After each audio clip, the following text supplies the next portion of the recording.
इथे आपले सकाळच्या नाश्त्यासाठी गरमागरम आणि तेवढेच पौष्टिक असे थालीपीठ तयार झालेले आहे आणि त्यासोबत आपण घेतलेलं आहे घरी केलेलं ताजं गोड दही आणि कैरीचं लोणचं।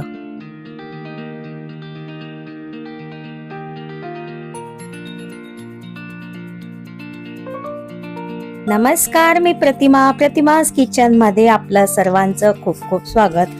तर आज आपण करणार आहोत थालीपीठची रेसिपी।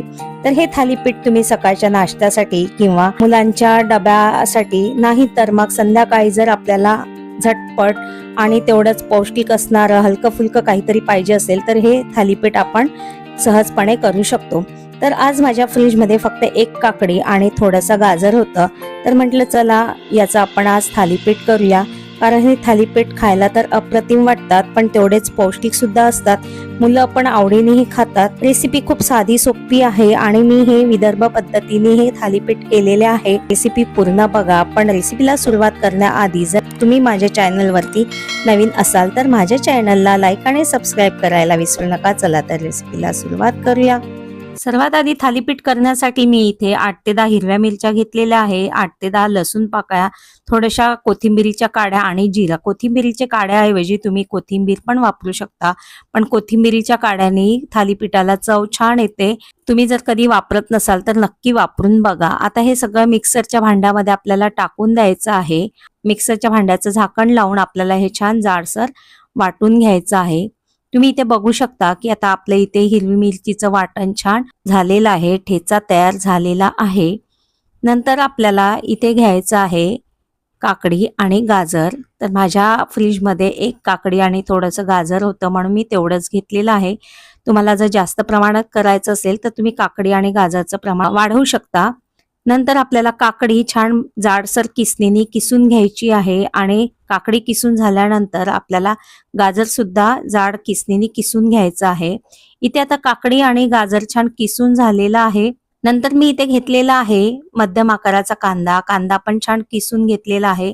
कांदा तुम्हाला जर किसायचा नसेल तर तुम्ही तो बारीक चिरून पण टाकू शकता। आणि नंतर यामध्ये जे आपण हिरवा ठेचा वाटून घेतला होता तो टाकायचा आहे। नंतर टाकायचं आहे आपल्याला गव्हाचं पीठ।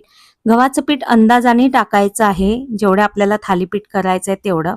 आणि नंतर टाकायचं आहे बेसन पीठ। आणि बेसन पीठ टाकल्यानंतर मी यामध्ये भाजणी टाकते आहे, कारण माझ्या घरामध्ये भाजणी होती। जर तुमच्याकडे भाजणी नसेल तर तुम्ही तांदळाचं पीठ पण इथे टाकू शकता। मी जी भाजणी वापरलेली आहे ती चकलीची भाजणी आहे। आणि नंतर यामध्ये आपल्याला टाकायचं आहे 1 ते 2 चमचे पांढरे तीळ।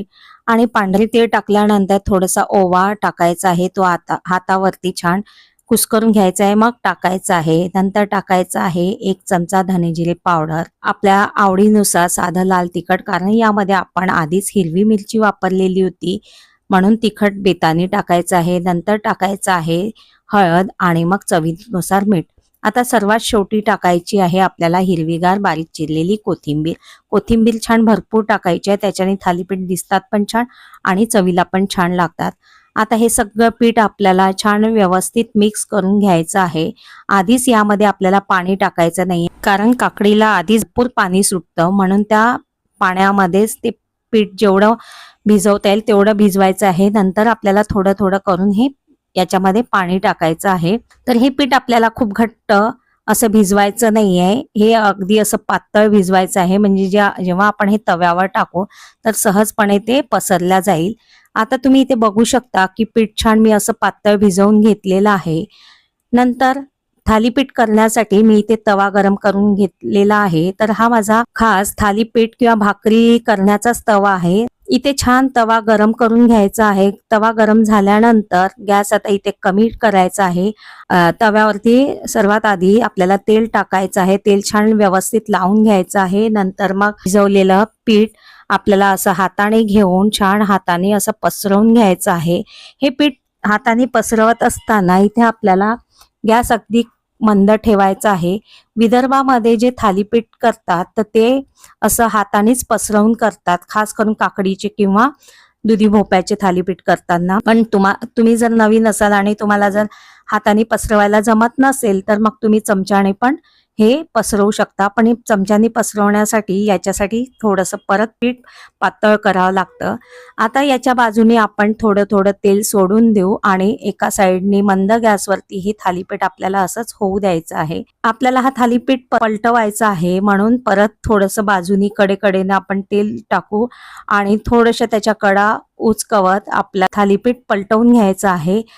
आणि पलटवल्यानंतर सुद्धा मंद गॅसवरती हे आपल्याला थालीपीठ होऊ द्यायचं आहे. मंद गॅसवरती थालीपीठ होऊ दिलं की तो थालीपीठ छान व्यवस्थित शिजतो पण आणि खुसखुशीत पण होतो. मी इथे बघू शकता की आता इथे आपलं थालीपीठ व्यवस्थित झालेला आहे. आता आपल्याला हा थालीपीठ एखाद्या टोपलीमध्ये किंवा चाळणीमध्ये हे थालीपीठ काढून घ्यायचं आहे. अशा प्रकारे आपण काकडीचं मिक्स पिठाचं थालीपीठ करून घेतलेलं आहे.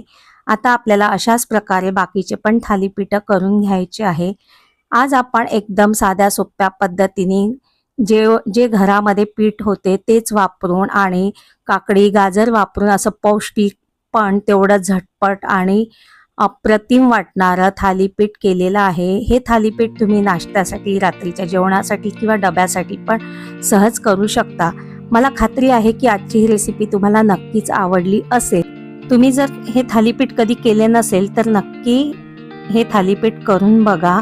आणि ही आजची रेसिपी तुम्हाला जर आवडली असेल तर माझ्या चॅनलला लाईक करा, सबस्क्राईब करा आणि जास्तीत जास्त शेअर करा.